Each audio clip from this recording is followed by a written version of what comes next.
Harry Potter released their much-awaited film Return to Hogwarts, where the main cast and characters reunited in celebration of the 20th anniversary of the series. I'm a Potterhead, and as a fan of the book from the very beginning, I couldn't help but feel a lot of nostalgia, joy, and of course, feels and goosebumps watching all of them get together again. But as a brand strategist, I also couldn't help but realize that there's actually quite a lot of branding tips and insights that we can learn from the series. So I thought, wouldn't it be cool and nice if we can learn from Hogwarts itself branding tips and insights that can help you grow your business? So please continue watching this video as I share with you 4 branding tips to learn from the Harry Potter series.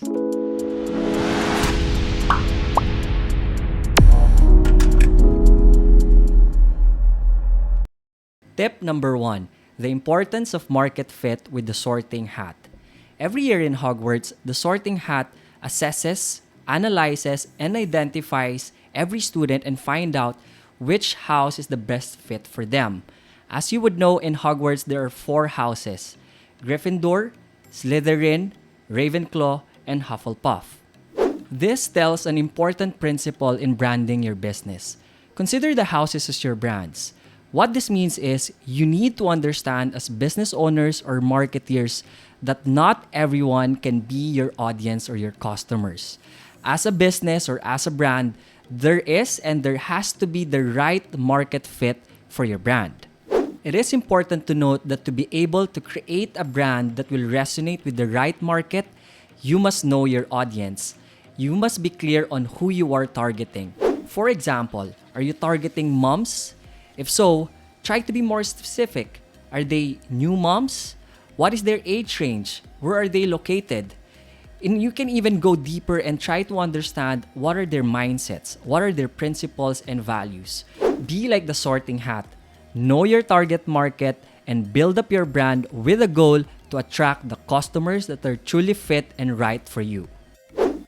Tip number 2, differentiate yourself with brand positioning, the houses.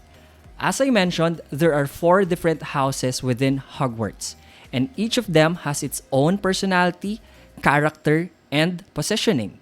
Let's run them one by one. Gryffindor, from the namesake of the wizard Godric Gryffindor, is a house that is known to be brave, courageous, and values chivalry. Best example that I could think of? Harry Potter himself. Next is Slytherin, from the namesake of the wizard Salazar Slytherin. It is a house that is known to be tough, excellent, and success-driven. Best example that I could think of course, none other than Severus Snape. The third one is Ravenclaw, from the namesake of the witch Rowena Ravenclaw. It is a house that is known to be hardworking, patient, and loyal. The fourth one is Hufflepuff, from the namesake of the witch Helga Hufflepuff. It is a house that is known to be intelligent and full of wisdom and wit. What you can learn from this is the need for your brand to be clear with your positioning and values. If you want to stand out in the market and from your competition, you need to be able to strategize on how you want to position your business. So ask yourself, what are your strengths? What do you offer that others don't? What is the main value that your customers can get from buying your product or service?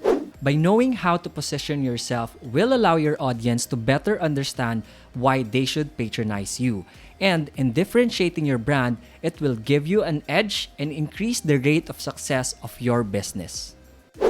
Tip number 3, create a brand logo that is unique to your identity, the house logos. Aside from the fact that each of the houses has its own set of characteristics and positioning, each of them also has a logo that is unique to their brand identity.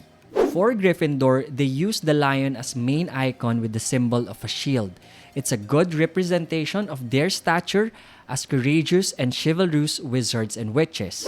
Slytherin's logo is represented by a snake and evokes fierceness. It is very much aligned with their popular personality as being tough and excellent. Ravenclaw has the eagle as its main icon for its logo. It is a good visual representation for their name, and it is also said to be a symbolic representation of their strength and wisdom. Hufflepuff is represented by a badger, a subtle show of ferocity. It is also a good symbol of being full of wisdom and wit.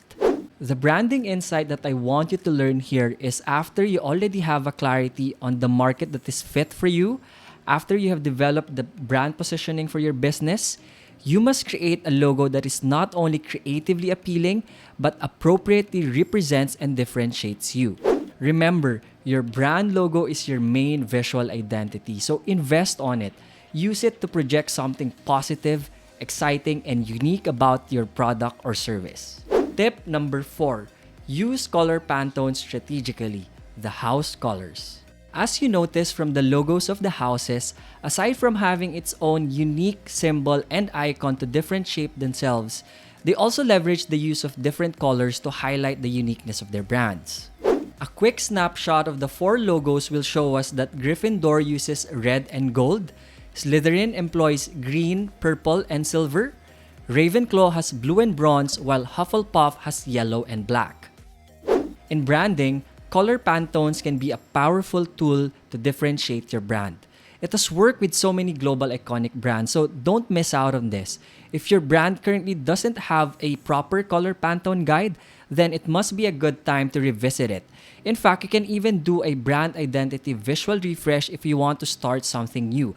And then make sure that you use the power of colors in really representing what your brand is all about and the unique characters that you want it to project. Or if you're just starting a business and about to develop your brand logo, make sure to employ a professional design process. In fact, you can also consider hiring a design or branding agency to help you fast track the process. But if you're doing it in-house, you just need to make sure that you'll have the proper branding and creative considerations and think hardly about the font typefaces, the color Pantones, and the symbolisms or story that you want to project with your logo. So there you have it, the 4 branding tips that we can learn from the Harry Potter series. If you're still watching this video, thank you so much, and that only means that you are serious about building your brand and growing your business.